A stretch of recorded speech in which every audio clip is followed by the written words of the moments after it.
Hello, and welcome to the 5th episode of the Statement Podcast with me, Paul Odhiambo.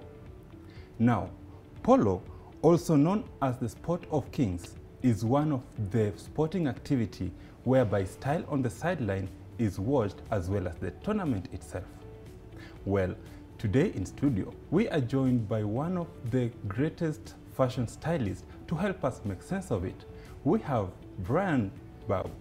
Thank you so much for joining us. Hi, how are you? Fine, thank you. How have you been doing? I'm good, It's been an interesting season of just different things. Yeah. Busy schedules? Yes. That's amazing, So just to try and understand, for those people who do not know you, who is Babu? So I am a stylist here, based here in Nairobi. I work with various individuals, including TV hosts, media personalities, artists, CEOs, hopefully future presidents and leaders. Yeah. And talking about that, what's the biggest or greatest project you have ever done as a fashion stylist? There are a couple. So what I consider is for various things, because I work with various clients on various levels and activities, they all have their big moments. So I always feel honored for them having me in their big moments and the big things they are doing. Yeah. And okay, we'll just get back to the discussion of today with regards to the Nairobi Polo that is actually happening this weekend. So just to understand, you are part of this. Perhaps from your own understanding, what makes polo sport luxurious and stylish as we always see? So polo is considered as a rich man's sport because it's very fast and also equally very dangerous. And at the same time, it's such an expensive hobby because it has the cost for horses and everything. So that's why it's considered a luxurious sport. In terms of style, of course, being that it has various people of various walks of life. So you come and express yourself, dress up to watch the games, and they're out in the field. So yeah. So does sport have any impact in the fashion industry, looking at the style that it brings along? It does. It does, because now more than ever, people are more aware of how they dress and how they look. So and of course with the growth of social media and pop culture across the world, people are more aware of their appearance. So what they are wearing, how they look, how they want to be perceived on social media. Do they fit into these spaces that they are going for? So sports, more than anything, defines that. And you can see it in various things. Like if you're going for a football match, you'll definitely see the jerseys. If you're going for, I don't know, rugby, you'll see the rugby t-shirts and the shorts. So there's culture and style involved in various sports. And so the same replicates with polo, because it's seen as very luxury and very elegant. And so people want to express that and want to be seen as that. So that's how, yes, it does. And also with that, having that happening, now it opens spaces even for designers and different retailers to sort of bring out clothes, and stylists also to work on people attending the event. Actually, you've just mentioned different sports, football, rugby, and all that. And we understand with football, there is always a specific kind of audience they attract, as well as rugby and all that. Does it have a specific audience that it attracts and a social class in that way? I wouldn't say there is any specific. I think it's for everyone. And in the past couple of years, polo has really grown and become very popular. And people are wanting to go for the events. People are wanting to know when they're happening. People are now following the standings, you know. So yeah, that's how, like, it's for everyone, and it cuts across. So when you have your kids, you can go for polo, because I remember when I was a child, my father used to take me for polo matches. Really? Yes, he used to. Okay. Yeah, so it's a sport for everyone, and like even for the millennials, they also have like the sideline activities that people would want to go. So like there are like the EABL tents, Yeah. with the come out and everything. So like the activities around, and as you watch the game, the other things that you could indulge in are there. So Polo is for pretty much everyone. So it's more like a networking kind of. It's a networking and almost I would say a family event. Yeah. And rather, for those people who are just going to watch, okay, first timer, so to say, are there specific rules that cuts across, or the rules that have been set are just for those people who are in the field, and rather? Mostly for the people in the field.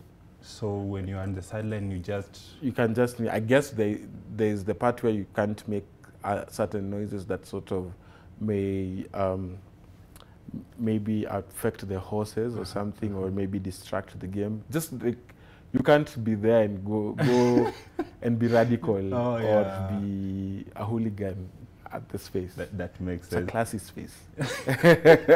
Talking of class, for these months, rather these weekends tournament, is there a specific theme that goes with it in regards to style? And I mean, you can just like polo chic, like just look stylish. What's polo chic? Look stylish. You can dress up, you can dress down, depending on your comfort. You know, yeah.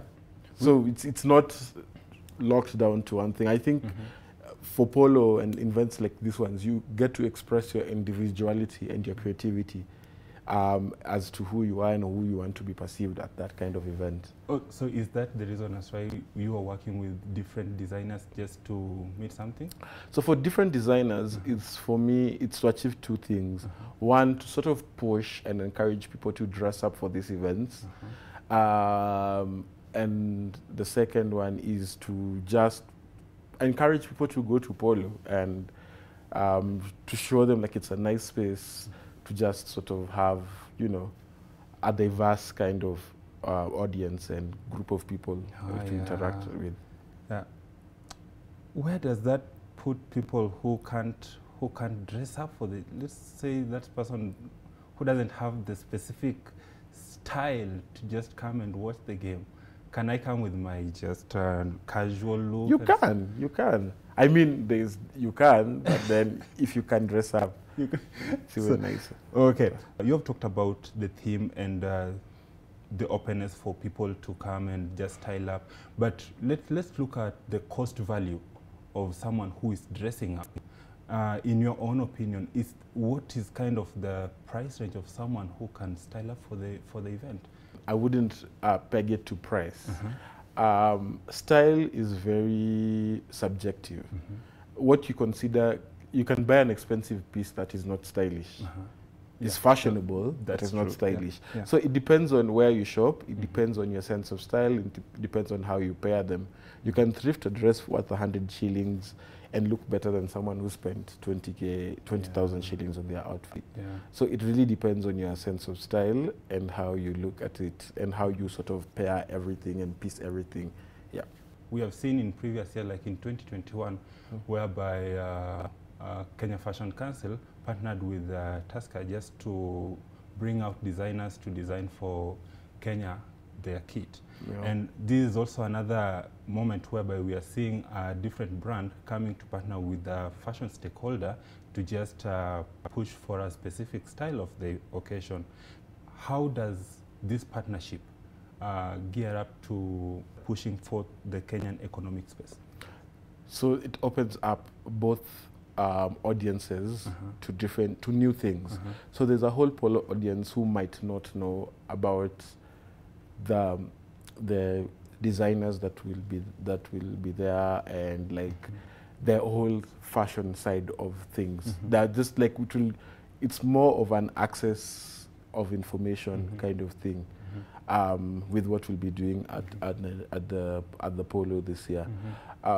Also for the other end, it opens up designers to understanding what like a different market who are like the polo attendees and what people wear, what people want to wear, what the market needs. So it's both. It's a great. I'd say it's great economic for both the economic value to especially the designers who sort of will have access and sort of get, let's say, press from that, and maybe to access new markets and different new people. And in that case, what is it that those people who are in the Kenyan fashion space, what is it that they can do to make sure that such partnerships are seen frequently? Because if we are talking about a single partnership in a year, or other partnership coming from one sporting activity, is there anything that can be done? I think people need to show value and quality. The challenge sometimes comes when people, like, maybe let's say as I'm partnering with Tascamalt, if I don't show value and I don't show quality and I don't bring my best to the partnership, then it really becomes difficult for them to partner with someone again, or even to partner with me again. So I think the most important thing that people should learn is great delivery, great quality, great workmanship, you know. So with the designers I'll be partnering with to see through this partnership, that's what we want to deliver, and that's what we want to show, that indeed there is power in Kenyan corporate world and other businesses partnering with smaller businesses like fashion designers and stylists and different personalities. Yeah. So who are some of the fashion designers you have partnered with? This is a surprise that I'm not willing to share for now. Just give us a... Okay, we have seen There's one. the main person who is going to be Muishime. Muishime, huh? Yes, then the rest is a surprise. Just give us a hint, you know. No. That means... you guys need to come for the event to see everyone else. But it's going to be fantastic. It's going to be nice. That's a promise that you are putting right now. It's going to be nice, yes. Okay, so people to dress up and just have an... Dress up, get ready to enjoy some good polo, get ready to enjoy good music, good fashion, good food as well. There's food. Yeah, there's food. There's always like something to bite there. So as a key Kenyan fashion stakeholder, where do you see the industry perhaps in the next 5 years or 10 years, considering now the new government is in place? Well, I'm hoping that there will be more kindness and grace extended to especially the creative spaces, which includes fashion, music, sports, and all these things. I feel like with the past regime, there hasn't been much, especially there hasn't been much input or effort to sort of lift up these creative spaces. So what the efforts that are there are based on individuals, not really the government. So I'm hoping the government will provide some sort of support for designers in terms of shipping of fabric, just make it easier, or even creating our own textiles, make it easier for different creatives, like to make things that are easier for them, for creatives to be successful, and also to be a source of revenue for the government, you know, because once like designers are making enough money, they pay more taxes, you know.